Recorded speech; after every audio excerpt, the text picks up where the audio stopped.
Welcome to the Saturday night Promethean Pack action. My name, for those of you who don't know, but most of you probably do, is Bruce Director. And I will be joined tonight by Dan Leach, my good friend, longtime collaborator with Lyndon LaRouche, student of poetry, writer of poetry, and master of metaphor. And we will begin very soon. I just want to introduce it. I mean, believe it or not, we are not even finished with the first week of Donald Trump's second presidency. You actually have more than 24 hours, 36 hours to go or more before we actually reach the 1 week part. And it's almost beyond belief how much he has gotten done. And I won't recount all these things, but I would point in particular, sort of which to me encapsulates it, is his speech that he gave digitally, virtually, through to the Davos crowd, which if you haven't seen it, I urge everybody to watch it. And I think the speech was, in a certain sense, characterized quite from a hysterical standpoint by David Ignatius, the Washington, D.C. intelligence establishment, CIA leaker, the man who kicked off the Russiagate hoax during the 2017 transition team by leaking the so-called National Security Agency overhear of Michael Flynn's phone call with the Russian ambassador to the United States, which set in motion the whole effort to interfere between Trump and Russia. Well, he responded to Trump's Davos speech by characterizing it as Trump was acting like emperor of the world, dictating edicts to his princes and satraps. And I think that kind of characterizes it in a certain sense when you look at the Davos thing, that here these people, and it began with the inauguration speech that he gave with, you know, the tech titans who had fought Trump all during his first term and into his interregnum, ridiculed him, censored him, participated in the effort to try to put him in jail. The Biden administration and Biden personally and all the senators and congressmen, and he lectured them on now is a golden age coming and for America, and basically, to put it colloquially, you guys have screwed up, you're finished, you've made a mess of things, and now me and the American people are going to fix it. And he told the Davos people, you guys have made a mess of the world, and now I'm going to fix it. Now, most of the establishment is being somewhat submissive right now, but that doesn't mean that they intend to remain submissive. But they, because they don't really understand what is at stake here or what is actually happening. And that's why we have Dan on tonight. Over the last 3 weeks, Tony and I have had some discussions, which you participated in, which tried to discuss the momentum into Trump's second presidency from the standpoint of a transformation in world politics and culture that is going on. That really is a once in a century or 2 century phenomena. And it's, I mean, it was characterized also by, I think, the head of Morgan Stanley, who gave an interview from Davos and said, was asked about what do you predict for the future under the Trump presidency. He said, I don't know what to predict, but I can tell you one thing for sure, this is the end of history and the rise of the nation state. And I think that's absolutely true. But what is driving it is something very, very profound, as we tried to discuss over the last 3 weeks. It's a profound thing of which all the participants, from Trump to ourselves, to the American people, to world leaders, to people all around the world, are actually don't fully understand.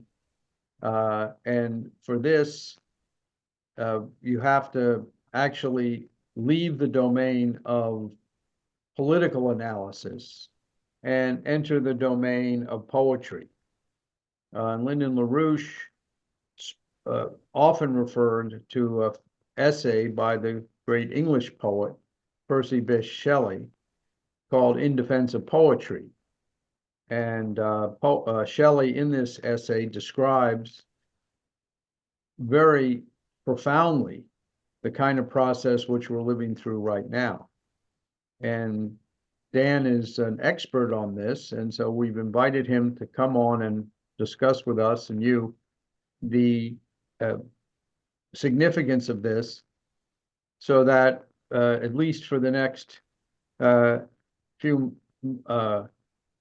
minutes and next hour or two, we can leave the domain of political analysis and actually look at what's happening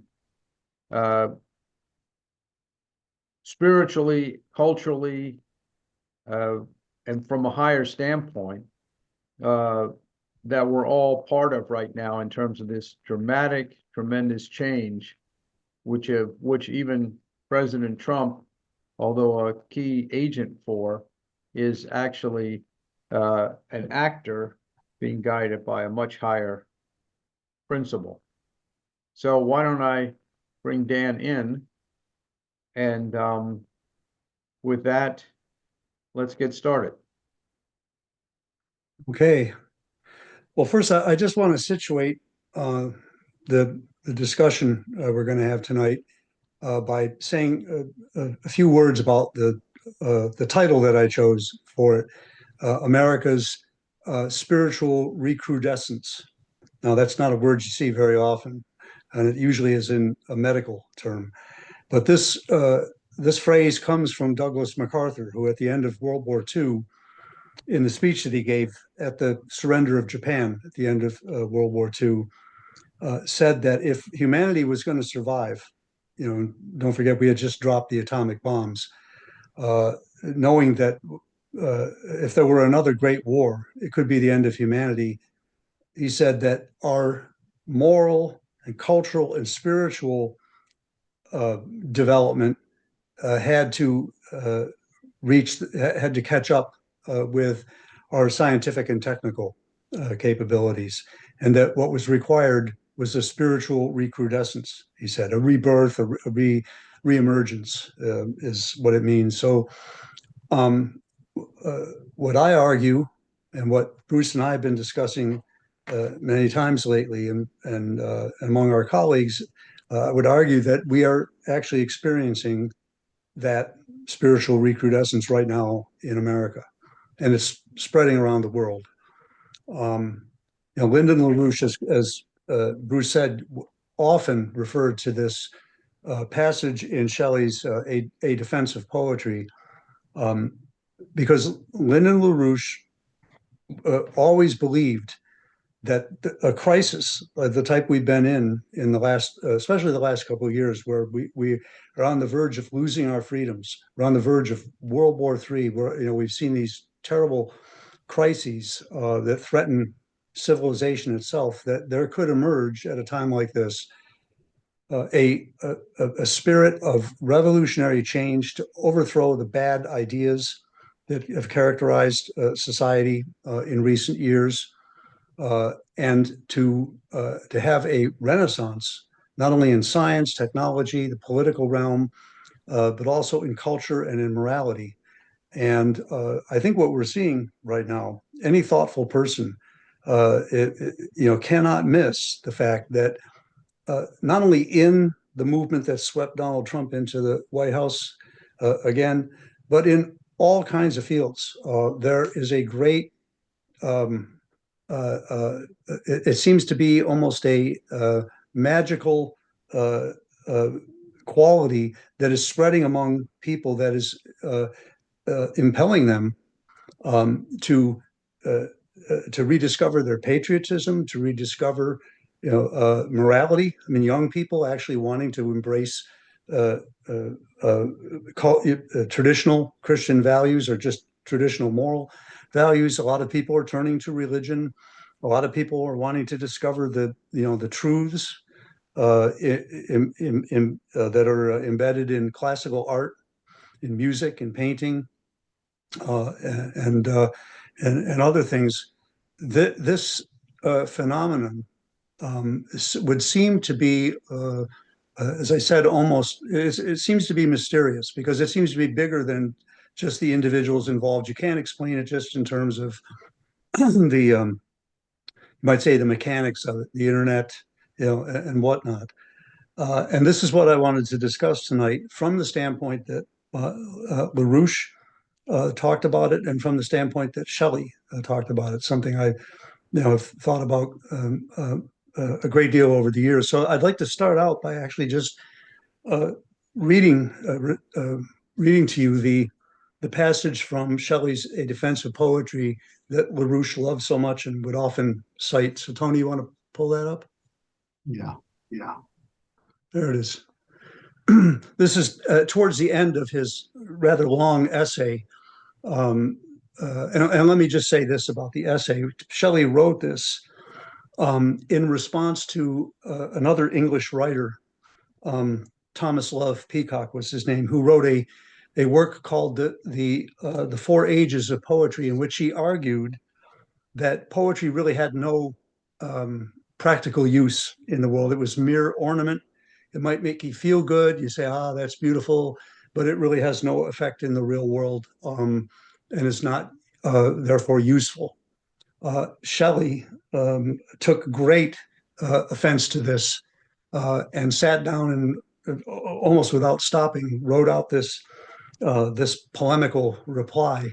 And it is one of the most brilliant prose works in the English language, in my opinion, where in my view, he demolishes this argument that the only knowledge that's worthwhile is utilitarian, is the practical, and makes the point during the body of the work that what has driven mankind forward in all of his progress in sciences, in society, in the arts, everything has always been this imaginative power that human beings have. LaRouche would have said creative mentation, creative thought, but the ability to imagine something beyond the scope of the senses or of the present axiomatic systems that are present, whether it's an axiomatic system in science or in politics, governments, the oligarchical governments that were the majority in Shelley's time, because when he lived in the early 1800s, the only republic in the world at that point was the United States.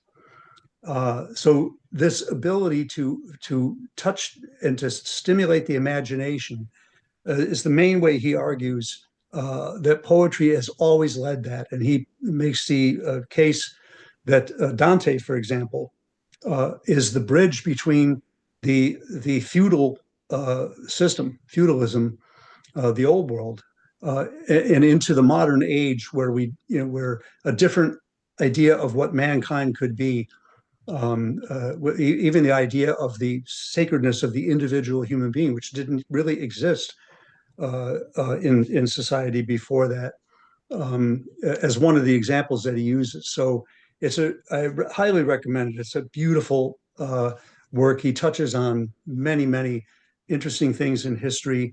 It's written in beautiful poetic prose.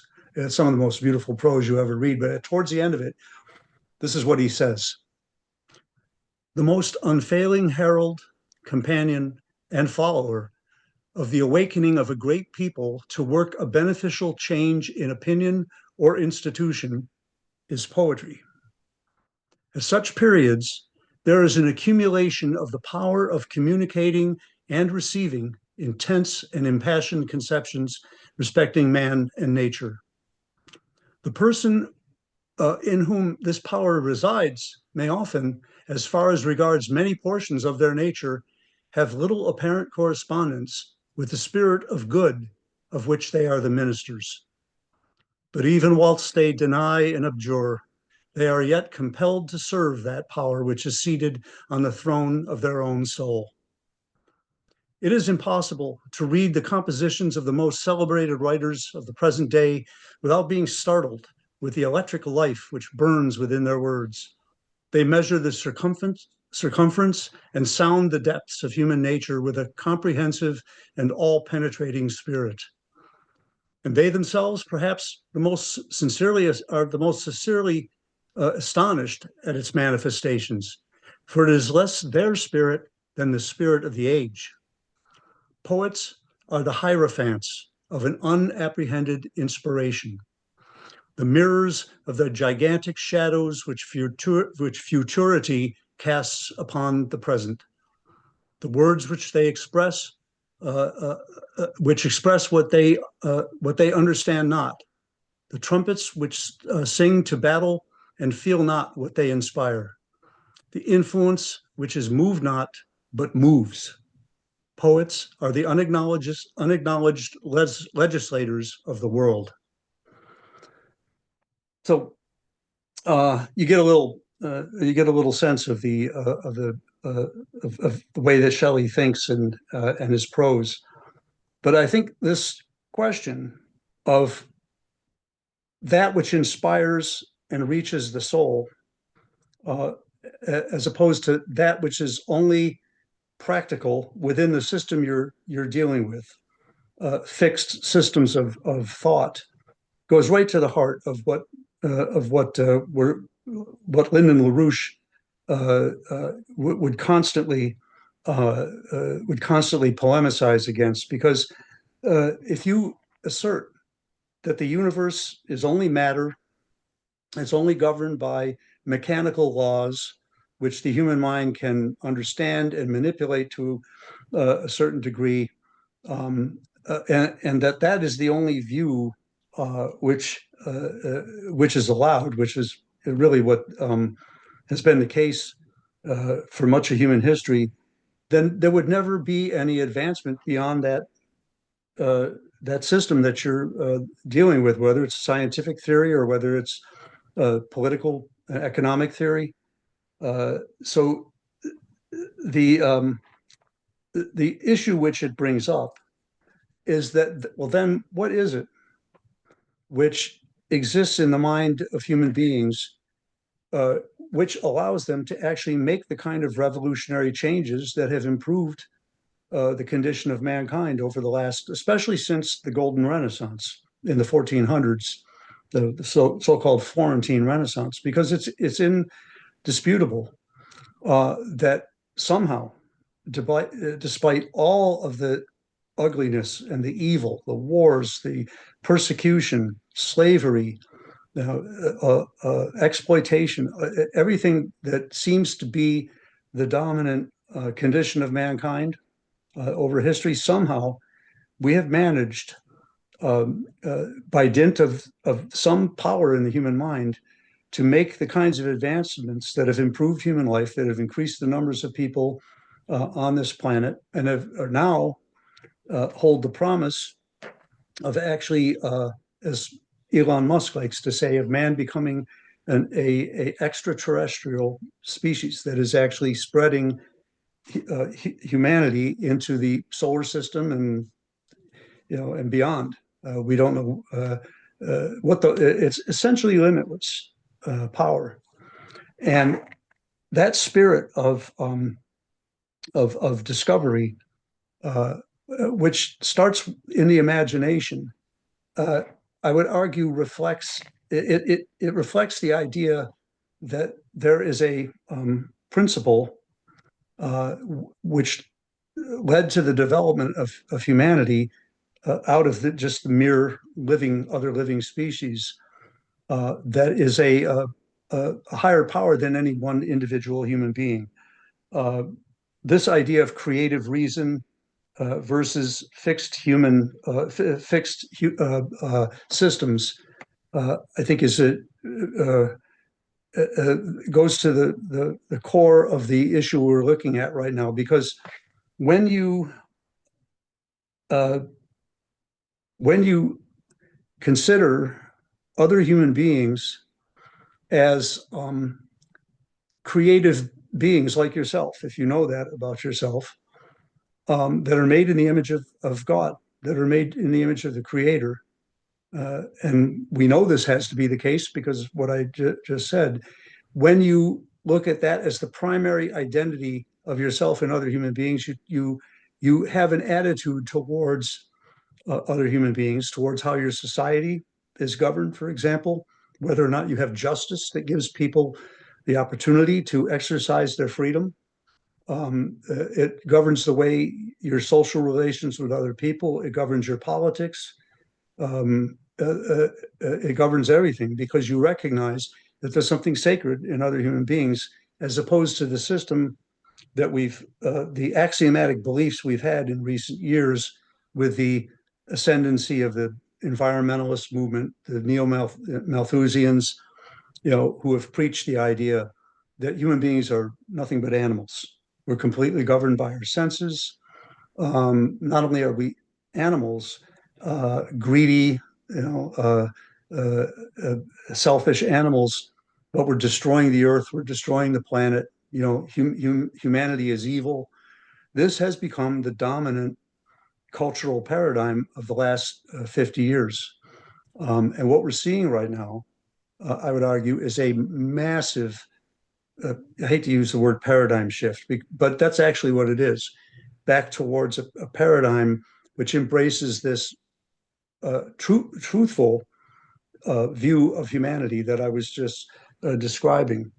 And this is why uh, Shelley considered poets to be the legislators of mankind, because the idea is that the people who inspire a, um, a knowledge of an awareness of this special quality that human beings have, which Christians call the soul, which is real. I think they're one and the same thing. Our creative, godlike capability to not only change the world around us, uh, but to uh, but to give of ourselves to other people for the sake of the nation or the sake of the community, for the sake of future generations. This is so this creative quality that human beings have that allows us to advance civilization is closely connected to the feeling of loving concern for our fellow human beings and humanity. And this kind of love, agape, in the Greek word for the highest form of love, Shelley, in this work I just cited, said it is the basis of all morality. Without this, there is no morality. It's just following some rules. Um, so that the kind of art and culture which can reach into people's souls and make them more aware and make them identify emotionally with this quality that all human beings have that I'm discussing here. In this sense, when art does this, music and poetry most especially, and music probably in a greater degree than even poetry. Um, this is the why Shelley said the poets are the legislators of mankind, because they're the ones who are actually driving the spiritual and emotional response that creates all other kinds of progress. So, with that said, and we can talk about this some more, because really, at any point in what we're going to discuss tonight, there's obviously limitless potential for for pathways that could lead us, into all sorts of interesting areas. Maybe some things will come up in the question and answer period, but I wanted to touch on a few things to consider in light of what I've just said, and some things I'm going to say, that should not be taken as preaching or the definitive uh, word on things, but things for our consideration, for your consideration, to be able to think about. Because I believe what we're living through right now is something so profound. As Bruce said, I mean, things like this happen maybe once. Actually, I think once in a millennium.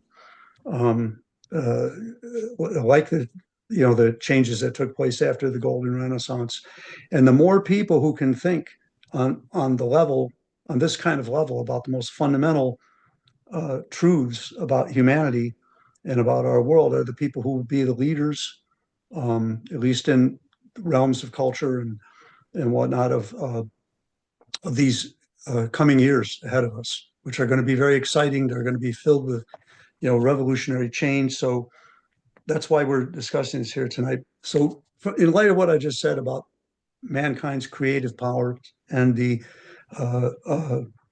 place that has had in human history, what is this? What is this spiritual quality? Well, uh, what do we actually know about the universe? And here's where I think Bruce can jump in and say uh, something very interesting, because it's something he has studied in much greater depth than I have.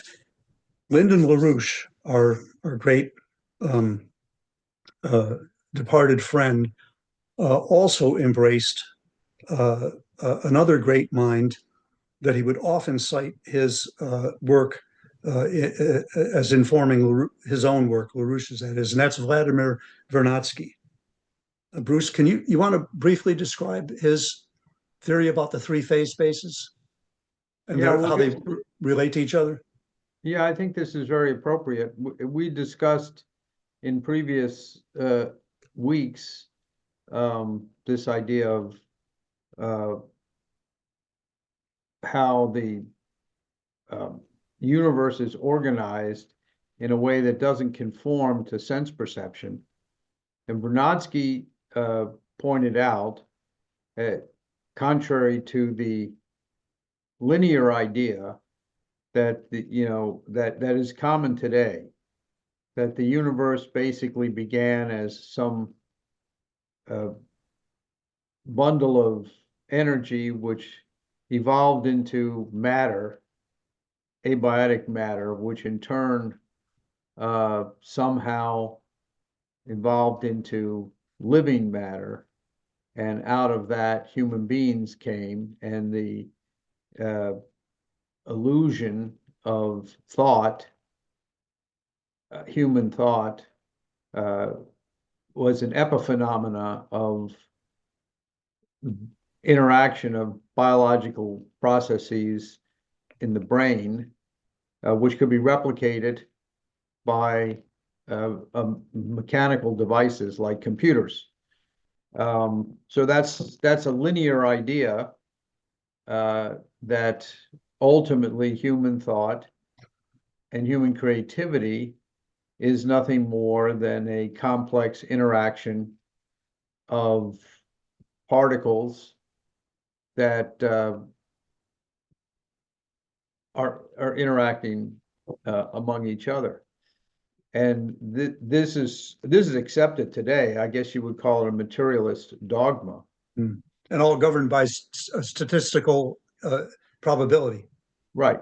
So that fundamentally all these interactions are random, and that because there's a huge number of these interactions, that even though most of those interactions amount to nothing, occasionally something happens that amounts to something, and those somethings then become more dominant, and more somethings come out of it, and ultimately that's all there is to society, to human beings, to mankind, to creativity, etc. But Vernadsky, who was a Russian, he called himself a biogeophysicist who lived in the second half of the 19th century, early part of the 20th century, was one of the most brilliant scientists ever. Actually studied, it put forward a completely different approach to looking at how scientifically we should approach the universe. And he identified that there are actually three separate but always interacting phase spaces, domains. There's what you could call the abiotic domain, which is the domain of non-living matter. And that interacts according to the laws of physics, but the non-living matter always exists in the context of living matter. And he pointed the unique distinctions between living matter, that is materials that is under the influence of a principle of life, versus non-living matter.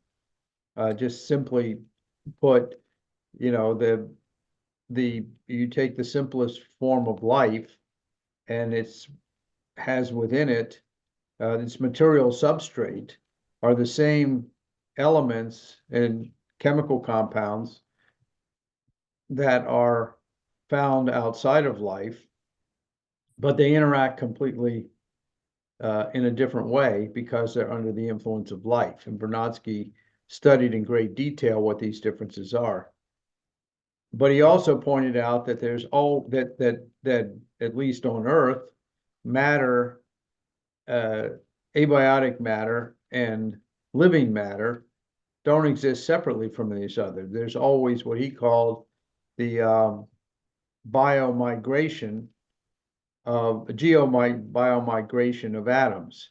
So you have the same materials go into a living process, get transformed, come out of a living process, either as excretions or when the living organism dies. And that material that's created is of a completely different nature than the so-called non-living matter. So these two phase spaces are different, but they're always interacting.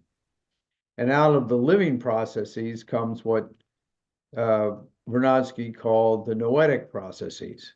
So you can identify these processes as the abiotic domain, the biosphere, which is the interaction of life with the non-living parts of the universe, and then the emergence of man as a geological force, where man transforms through his creative reason, both the living parts of the universe and the non-living parts of the universe, to create new things that didn't exist in either.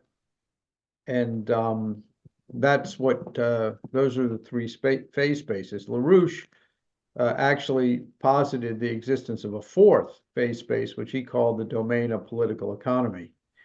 And that is the domain in which man interacts with all of humanity, past, present, and future, in such a way to transform the way man himself thinks and acts and his capabilities, which in turn act on the biosphere and the noosphere. So you have a fourfold manifold of interacting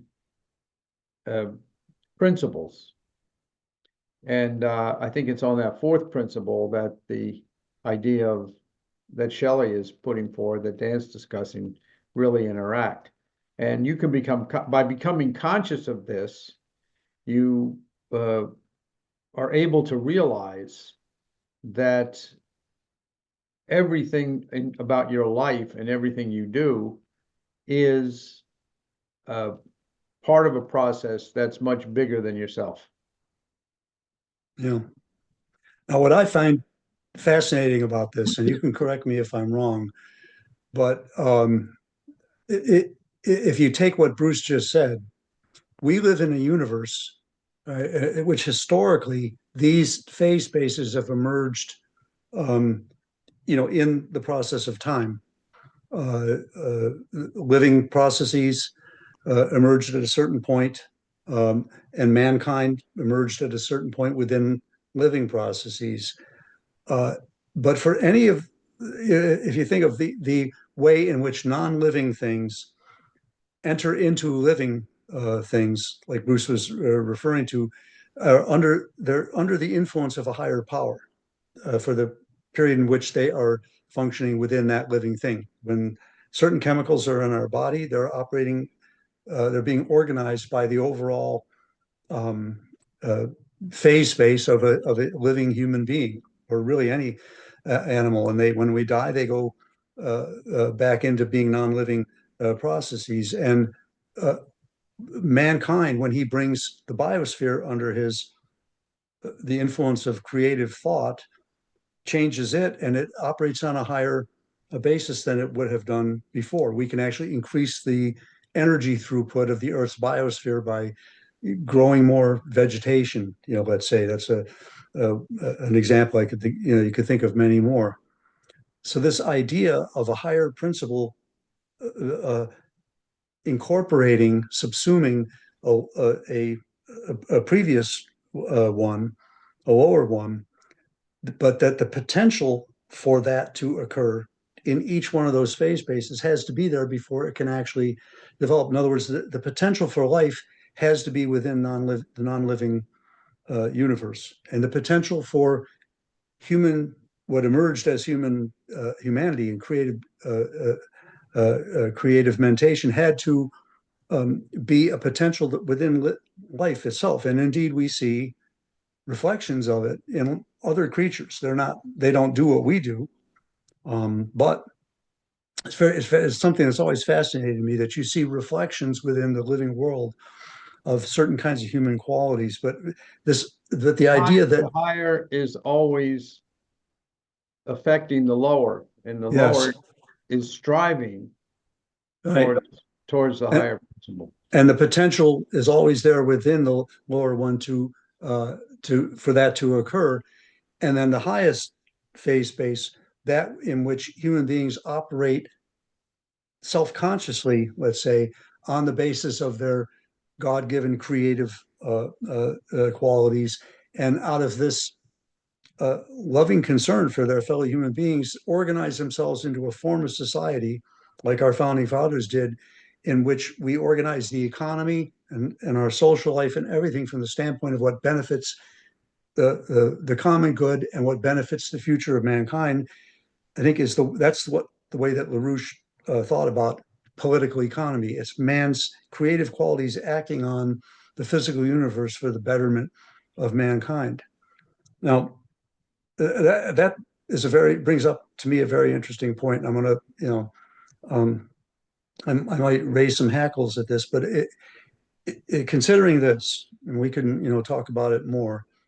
Could it not be said, rather, must it be said, that from the beginning of all time, from the beginning of creation, that which ultimately emerged as mankind with our uh, spiritual capability, especially our ability to do what I was just describing, this quality, this human, the highest kind of love, which drives all the great achievements of mankind, but that um, principle, like gravity is a principle. This is a principle which existed in the universe from the beginning of time. So let me, And you raised a lot of very provocative ideas, and so there's already a bunch of hands up. So I don't know if you want to start taking questions now. Or you got some more things you want to present. well, yeah, let me just, having just said that, I just want to read this, and just as kind of a provocative idea. This is the chapter 1 of the Gospel of St. John. If you think about what I just said, in the beginning was the Word, and the Word was with God, and the Word was God. The same was in the beginning with God. All things were made by him, and without him was not anything made that was made. In him was life, and the life was the light of men. And the light shineth in darkness, and the darkness comprehended it not. I would argue that that's what John is actually getting at. Mhm. Um, uh, and of course, he's referring to Christ, but I think this is what we're actually getting to. And and again, I'm not trying to preach any religion, but I think this is an idea that if we grapple with, gives us great insight into what is actually occurring around us right now. That we live in this creative universe in which mankind is playing this unique role as uh, as co-creators, at least in the physical realm, with the Creator Himself in the ongoing creation the ongoing work of creation. And this is what the I believe when you view things this way, you can begin to resolve this what has been a phony division for many centuries now between religion or metaphysics. A lot of people describe it as, and science, which is supposed to be material, guided by logical deduction.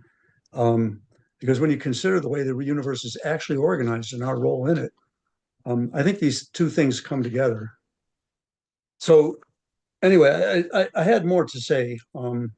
That of course, by the way, this issue of consciousness, of human consciousness, and how how it actually works physically within the brain is the biggest issue in science. It's called the hard problem. It's the one thing physics can't explain, uh, and is constantly elusive. But I think we can begin to understand it, at least in the realm of its spiritual significance. It's the pure beauty of these ideas that we've been just talking about. To me, is kind of the essence of what poetry is about and what great music is about, because it touches the quality of the individual, their immortal soul, makes them aware that they have an immortal soul, that they come from something higher than the mere senses. Um, Although the senses are involved.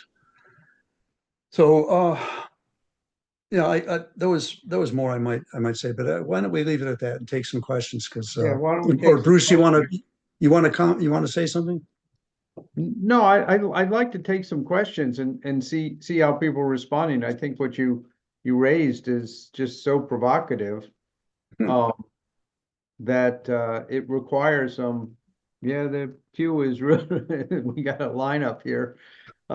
It's so provocative because, as I said in the beginning, we've been experiencing over the last week, this rush of transformations in the political realm, but everybody has the sense, whether they're conscious of it or not, that this is not politics that we're experiencing. The politics is simply the sort of end result of something much more profound. And you can just feel it in the discussions with people, uh, and this, of course, comes at the end of a very long period of transformation, not just in the United States population, but around the world. So you have the sense of what you described, that the whole world's being caught up in some very profound change right now, which if you were trying to linearly extrapolate it, linearly predict it on the basis of what had come before or conventional thinking, um, you would not be able to do it. And Mm. so these kinds of discussions that you've initiated tonight are extremely important, and they're directly in line with what LaRouche said. And this is a domain that world transformations take place. And I think now's the time for people to give up their axiomatic assumptions and think of the world in a completely different way. So a lot of people want to get in on the discussion here. So let's open it up.